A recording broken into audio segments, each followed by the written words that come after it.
गर्नुहुन्छ ओके हामीमा युसिडी हुन्छ अभिषाको पाण्डेलाई एकचोटि प्रेमी आवाज गरेर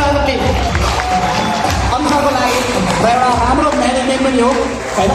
अब हामी उहाँबाट सुन्दैछौँ